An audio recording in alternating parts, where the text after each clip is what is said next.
česar se zadnje leto intenzivno ubadam, je s vprašanjem, kako se lahko vse to, kar novega nastaja, bi rekel, nastaja zadaj za sceno. Vse je na videz, nič ni bistveno spremenjenega, vse je tako, kot je bilo.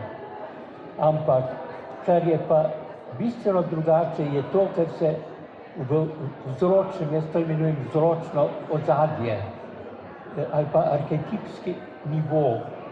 Te spremembe, ki ne samo mi, ampak mnogi ljudje po svetu ustvarjamo, je kot nekakšna podstat, kot da delamo korenine drevesa, ki šele kot kajček kuka na dan. In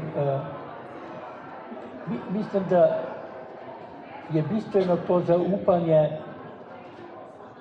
da razpad, ki ga vidimo okrog sebe, in nepopolnost, ki jo vidimo okrog sebe, ni nekaj dokončnega, zaradi tega, ker se tisto, kar je novo, dogaja tako rekoč v podzemlju, tam, kjer nastajajo korenine bodočnosti.